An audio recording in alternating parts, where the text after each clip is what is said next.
नमस्कार।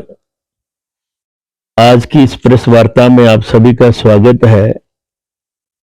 जैसा कि आप सभी को पता है कि हमारे नूरपुर क्षेत्र के अंदर कई सारी समस्याएं जो हैं वो ऐसी हैं जिन पर कोई ना तो चर्चा करता है ना ही उनकी तरफ कोई ध्यान देता है। मैंने कई सारी समस्याओं को आपके माध्यम से नूरपुर के अंदर उठाया है और इसी कड़ी को आगे बढ़ाते हुए आज एक नया मुद्दा लेकर के मैं आपके बीच में आया हूं और वो मुद्दा है हमारे सबसे बड़े जो औद्योगिक क्षेत्र बाजार जसूर के अंदर कोई भी शौचालय नहीं है, ना तो पुरुषों के लिए और ना ही महिलाओं के लिए। ये बड़ा एक गंभीर मुद्दा है और बड़ा दुख लगता है कि हम आजादी के 80 साल लगभग हो गए, इतनी बातें करते हैं हम कि हमने ये कर लिया, हमने वो कर लिया, और नूरपुर की विधानसभा क्षेत्र के इस मुख्य बाजार के अंदर अभी तक कोई शौचालय नहीं है। एक था पीछे, लेकिन जैसे ही एनएचएआई वालों ने अपना काम शुरू किया उसको तोड़ दिया गया। प्रशासन की ये ड्यूटी बनती थी कि जब आप किसी शौचालय को तोड़ रहे हैं तो उसका कोई ना कोई सब्स्टिट्यूट, कोई और नए जगह अल्टरनेटिव लेकर के उसको बनाए। उस तरफ किसी ने ध्यान नहीं दिया। मैं बड़े दिनों से इस मुद्दे को लेकर के चर्चा करने वाला था, सोचता था कि आज कोई नेता बोलेगा, कल कोई नेता बोलेगा, जो अपने आप को बोलते हैं कि हम सरकार में हैं उनमें से कोई बोलेगा, लेकिन किसी ने इस तरफ ध्यान नहीं दिया। बड़े दुख की बात है, आखिरकार मुझे ही इस मुद्दे को उठाना पड़ा और आपके माध्यम से मैं हमारे यहाँ के एसडीएम महोदय जी को मैं रिक्वेस्ट करूंगा कि कृपया करके इन छोटी छोटी बातों की तरफ ध्यान दिया करें। आप खुद ही, अगर नेता लोग आपको नहीं अवगत करवाते तो आप खुद ही इन बातों की तरफ ध्यान दिया करो कि क्या क्या मुद्दे जो हैं गंभीर हैं नूरपुर क्षेत्र के अंदर। सरकार कांग्रेस की है, मैं भारतीय जनता पार्टी का यहां से भाजपा मंडल अध्यक्ष हूं। सरकार हमारी होती तो हम ये नौबत नहीं आने देते, इसको तुरंत नया बनवा करके इस समस्या का निदान करते। सरकार कांग्रेस की है।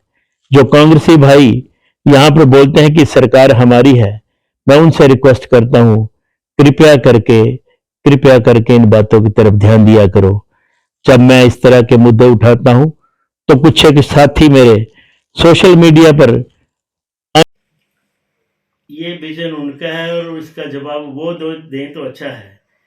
उनको लोगों ने चुना है। अगर वो नहीं करेंगे, मुद्दे उठाएंगे, नहीं उनके बारे में सोचेंगे, तो 5 साल बाद चुनाव आते हैं। ये इसके बारे में तो वो खुद ही परिचित है, मेरे को बोलने की ज़रूरत नहीं है। मेरा जो दायित्व है मैं उस पर ईमानदारी से काम कर रहा हूँ।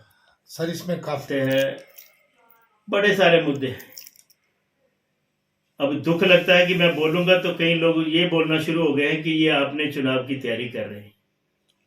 नेता बनना क्या खाली कोट पहन करके घूमना नेता बनना है? जैकेट पहन ली और चल पड़े कि हम नेते हैं?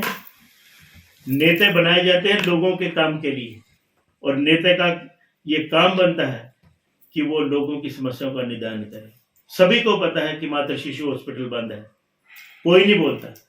मैं इसके ऊपर बड़ी जल्दी एक प्रेस वार्ता करने जा रहा हूँ और मैं सरकार को इसके बारे में ज्ञापन सौंपूंगा कि आप जल्दी से जल्दी इस समस्या के ऊपर ध्यान दें, अन्यथा मैं वहां पर भूख हड़ताल पर बैठ जाऊंगा उस मातृ शिशु हॉस्पिटल के आगे।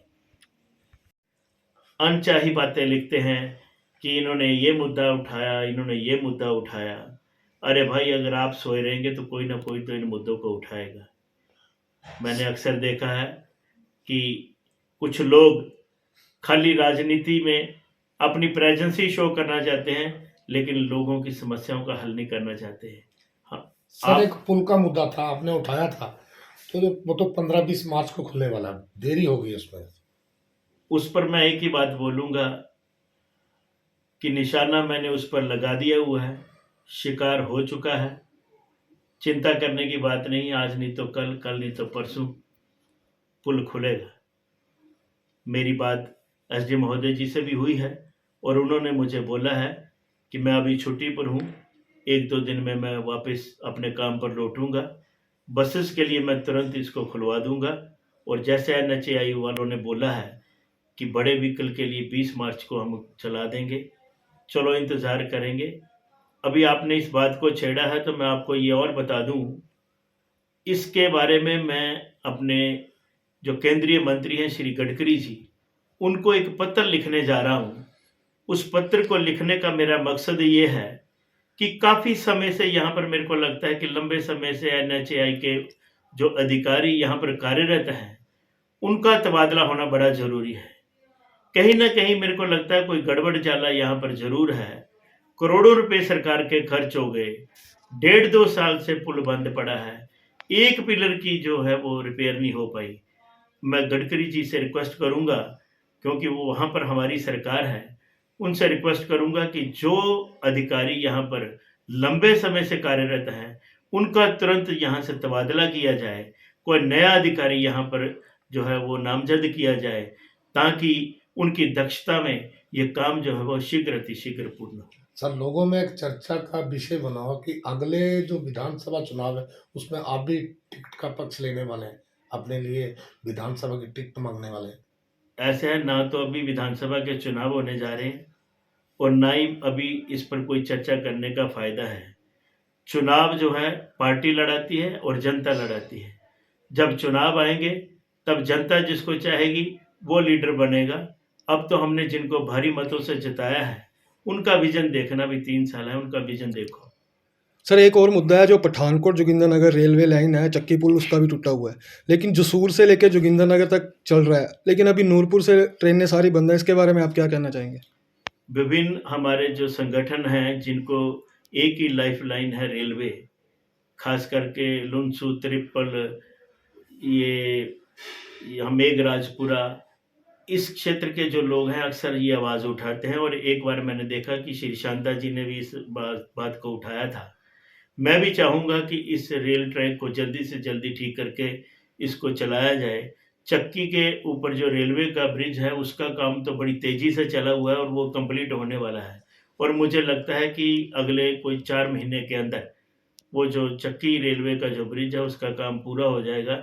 जैसे ही पिलर कंप्लीट होंगे, वो 4 दिन में उसके ऊपर अपना ट्रैक जो है वो बिछा करके इसको सुचारू रूप से चला जाएगा। सर, इसके लिए रेल मंत्रालय को इसके बारे में कुछ सौंपेंगे ज्ञापन वगैरह, जिनको दिशा कुछ देंगे इसके बारे में? ज़रूर। वैसे तो 2-3 हमारे जो मैंने जैसे बोला कि संगठनों ने इस बारे में रेल मंत्री जी को इस जो समस्या है उसके बारे में बोला, और हमारे माननीय श्री अनुराग ठाकुर जी ने भी इसका संज्ञान लिया है और रेलवे मिनिस्टर से इसके बारे में बात की है।